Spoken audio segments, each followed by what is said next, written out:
I didn't acknowledge him in the stream. All right. We're In live, baby. theory, we're live again. Let's go. Yeah, I can see it. I can see us live. We're back on. Let's Not exactly go. sure what happened there. That's going to be a pain in the ass to marry those videos up. But we were just saying that we don't give a shit about the Vikings and the Titans. I don't really Yeah. have any notes on that game. It's just not going to be pretty. The Titans are bad. The Titans are not a good team. The Vikings are, they should throttle them. I mean, realistically, they just shown to be a better team this season, and I don't see anything that's going to change that. It's not like it's a divisional game where they see each other a lot, so there's anything, for to really connect on it.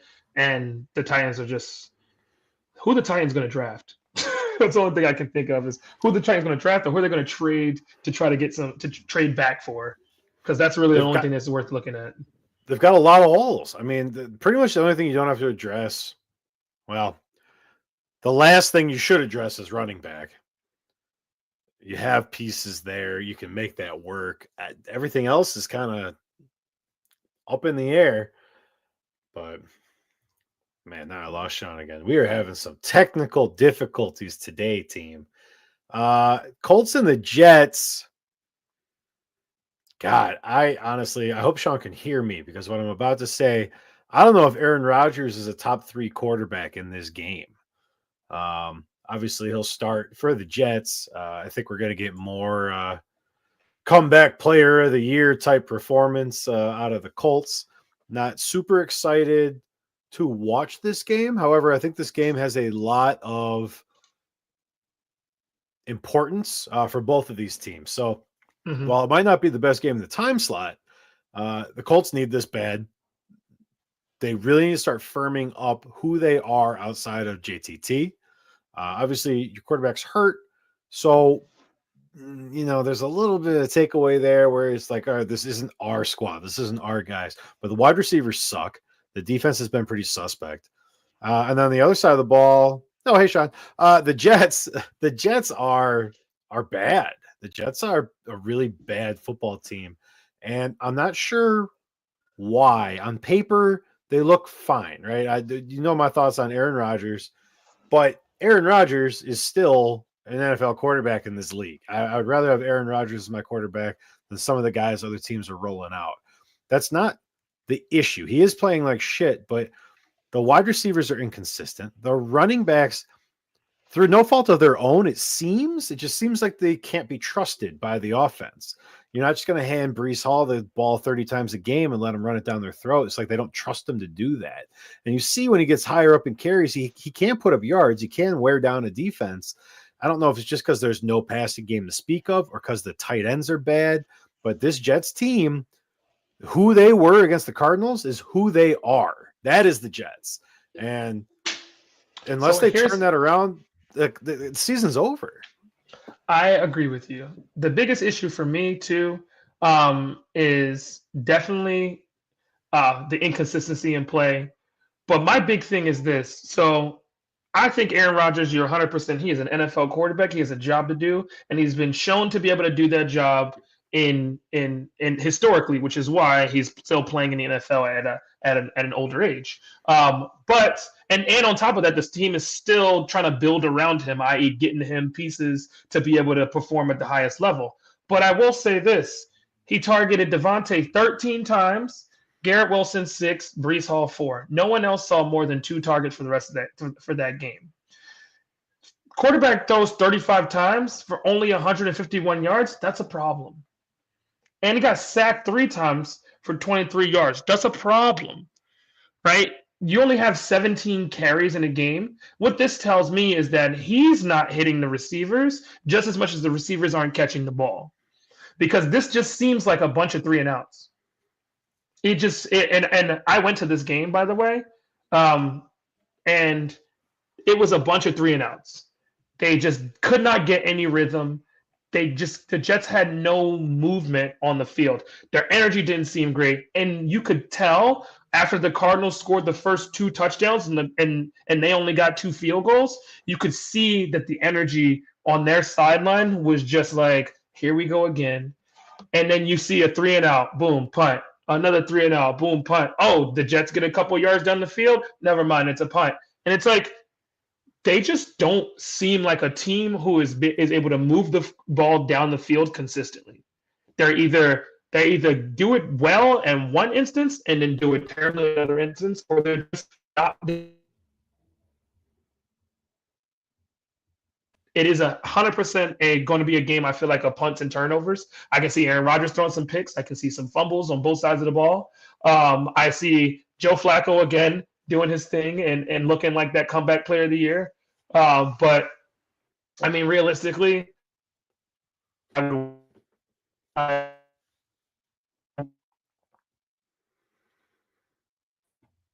Man, I don't know if it's us or StreamYard, but we are having a hell of a time today. If you work for StreamYard and happen to see this, I don't know what the hell's going on, but we are having all kinds of issues. Falcons, Broncos. Broncos actually favored in this game. Broncos should have won the game against the Chiefs, but you let the Chiefs hang around. And I just want to call out Jawan Taylor, who is the right tackle for the Chiefs, who cheats constantly. Should be expected. He committed to the University of Miami and then transferred to the Florida Gators. So, cheating at football is probably not the first thing he's cheated at. But, I mean, you've seen the replays. He jumps off sides constantly. But Falcons, Broncos. The Falcons are the better team here, I think. The Broncos defense has been really good. It looks really good. I think the Falcons win this game if they can execute appropriately. They're having trouble moving the ball in like kind of those medium yardage situations, kind of seeing them flounder there. I think you go back to the run game. Not running Bijan at the goal line is insane to me. Algier is a good running back, but he's not a great running back. So I don't know if they're afraid Bijan's going to fumble. He keeps a loose handle on the ball sometimes. I don't know if that's kind of why they don't trust him in that situation. But, I mean, Algier had 3 carries from inside the 1-yard line, couldn't convert it. They handed Bijan, he just bangs it in. So for me, as a fan and as a quasi-analyst, just hand the damn ball to Bijan. Seems pretty straightforward. Seahawks and 49ers. Divisional game. That's what Sean would tell you. This division's tight. I think that the Cardinals are actually leading this division. We've seen it before. This division's put more losing teams into the playoffs than any division in the history of the NFL. It's actually impressive. Part of it's that they play each other so tight. Play each other really, really well. And,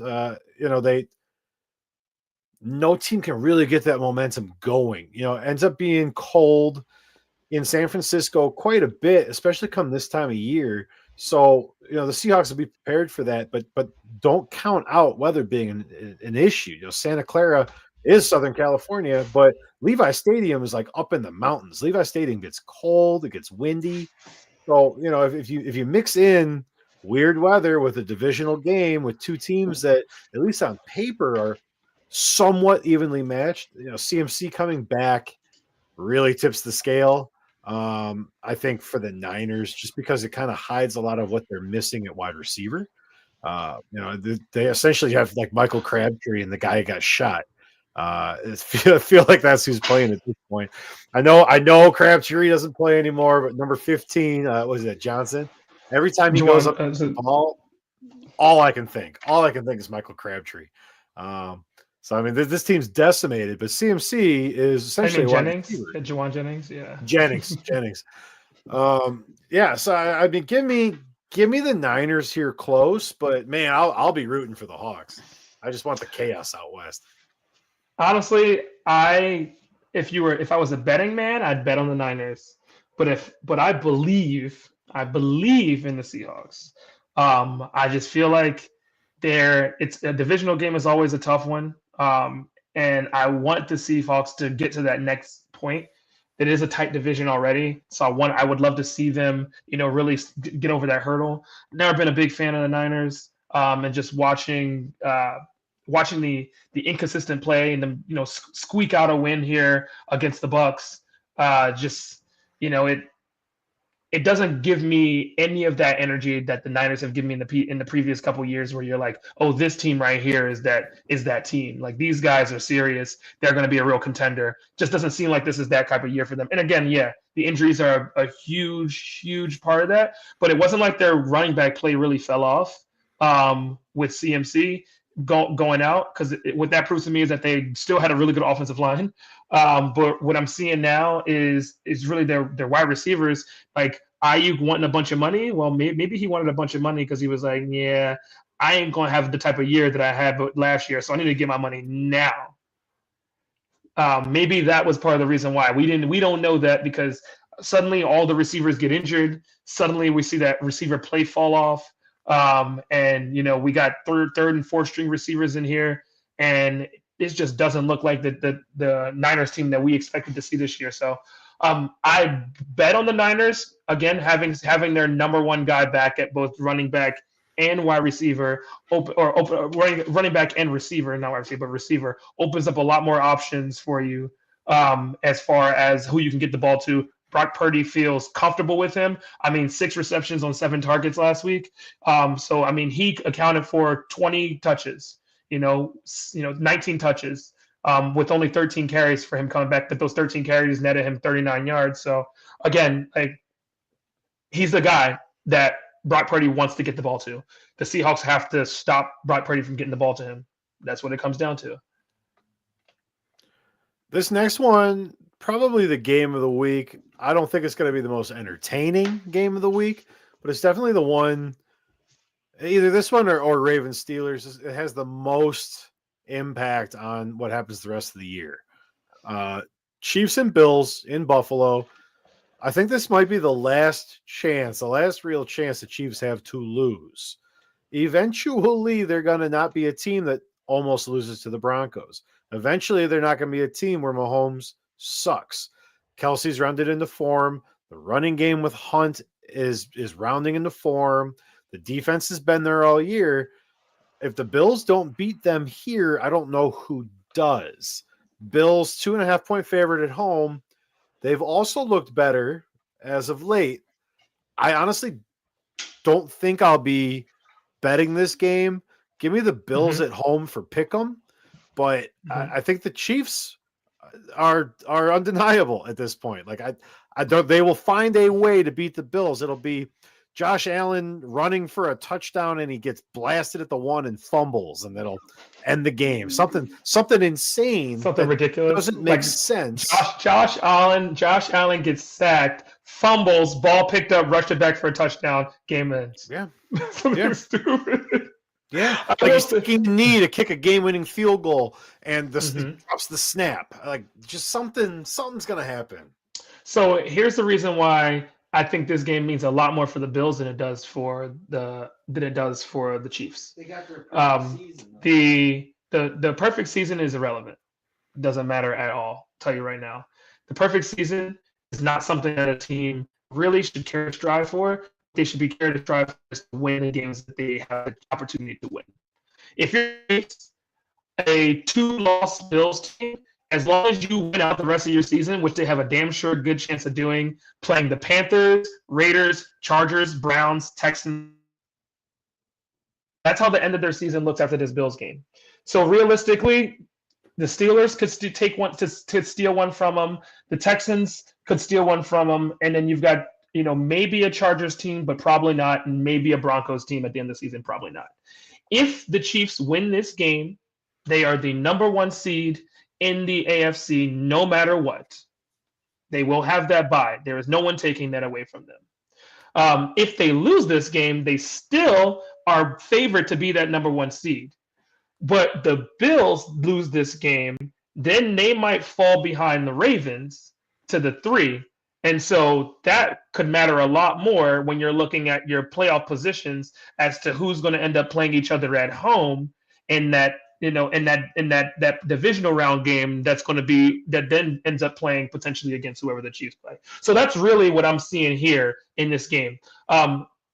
the Bills definitely want to be able to finally put that stamp on the Chiefs and say, nah, it's our time now. Like, we're tired of seeing you guys beat us or beat another. We're tired of that. This is a big game for Josh Allen here. For Patrick Mahomes, they've been squeaking away with wins all season. If they lose a game against the Bills at home, and it's their toughest, and it's probably going to be the toughest game that they have for the rest of the season. I don't think it looks bad for them, really. If they get destroyed by the Bills, then even more so, Patrick Mahomes sits out the fourth quarter, and you just relax and you say, "Yeah, this game doesn't mean anything to us." So this could be that thing. It could be a blessing in disguise for the Chiefs, because they could just, if the game gets out of hand early, then you just kind of relax and you say, "Well, this game doesn't mean anything to us. A perfect season is irrelevant." The perfect season thing really only comes into play when you get towards the last 3 games of the season, right? Then people start really honing in on that. But realistically, a 9-0 Chiefs team loses a game, they go to 9-1. Whoop de fucking do against a Bills team, by the way, that is supposed to be there. They're supposed to be there. They're supposed to be one of those teams that you expect that's going to make it to the AFC Championship. So for them, if they lose this game, it means a lot more to them. But if the Chiefs lose and the Bills win, game's still gonna be the same division, still gonna be the same conference. I'm torn as a football fan and a hater. I'm torn in 2 directions here. I would very much like the 1972 Dolphins to disappear from football forever. They sucked. It was a different era. No one cares. Mercury Morris wouldn't even make an NFL roster. I want them to go away forever. I wanted it to be the Patriots because at least Tom Brady isn't hateable. I will take it with the Chiefs. I hate Tom Brady. I will take it. Yeah. At least it doesn't sound like Kermit the Frog. I'll take Kermit over a cheater any day. And you want to tell me about cheating, but Tom Brady got caught cheating multiple times and nothing fucking happened. What did he lose, like a draft the Chiefs pick? Right tackle. No, I'm talking about getting caught with investigations. So, you talk about one guy. You know what? The referee missing calls. That's on the referees. I'm not calling a player a cheater, but players deflating balls, players not tucking the ball and giving away. Yeah, people Tom for that. didn't do it. You're right. Tom didn't do it. You're right. They just happened to be throwing balls with less. He just happened to be the one throwing the balls with less air in them. You're right. Sunday Night Football, Bengals Chargers. I'm excited to watch this one on its own, kind of give it the attention it deserves. I think the loser of this game is eliminated from the playoffs. I think it's done. You lose this game, you're done. Bengals already eliminated. The Bengals already eliminated. And the reason why the Bengals already eliminated is because they can't win a game when they score 30 points. So the Chargers can put up 30 points in this game. They can. If they put up 30 points, the Bengals lose. Doesn't matter. So the Bengals, their only shot at the Chargers are favored. It's a game at home. The Bengals should win this game because they have the most ridiculous offense in the NFL that has so many losses. It's incredible to think that Joe Burrow could put up 400 passing yards and Jamar Chase could end up with, in 2 games against the Ravens, put up 450 plus receiving yards and 4 or 5 touchdowns and still lose both games. What can you do? Like, if the season ended today, the Bengals would be out of playoff position, and the last seed in the AFC would go to the Broncos. Yeah. That's who the Bengals are. The Bengals are the team that misses out on the playoffs to Bo Nix. 7 seed Bo, ready to go. Monday Night Football, the battle for Texas. The Houston Texans and the Dallas Cowboys. I don't think it matters who plays quarterback for the Cowboys in this game. Cooper Rush is not it. I don't know who else they have on the roster, but I don't know what they're doing. I'll tell you right now, CJ Stroud needs this game. I think that he's going to be very angry. And I think after the 2 losses to the Jets and the Lions, it's about time for the Texans to step up and say, you know what? we are, we're not what you guys think we are. 6-4 is not where we want to be, and it's not where we're going to sit. Beating the shit out of their schedule right now looks so soft. Cowboys, Titans, Jaguars, and then it gets real tough with a couple of games in the Chiefs and the Ravens, depending on how the Dolphins do, and then they go back to the Titans. So realistically, they should have 1, 2, 3, 4 more out of 6 wins. I mean, that's pretty good. That's four out of 6 more, games that they should easily take the win in. So, I mean, if I'm them, I am pretty excited about how the back half of the season is going to look. Just start off by demolishing the Cowboys. Just start off with that, and then look forward to the Titans, late in this game, and then just keep that momentum going. They need it. Yeah. They'll win the division, but obviously it matters where you finish in the AFC. Mm-hmm. Playing in a dome, there's not a whole lot of AFC playoff teams that are going to be inside. So being able to secure at least a home game is really important there. I did have to look it up, but Trey Lance is the other option in Dallas. Oh, and instead of Cooper Rush, yeah.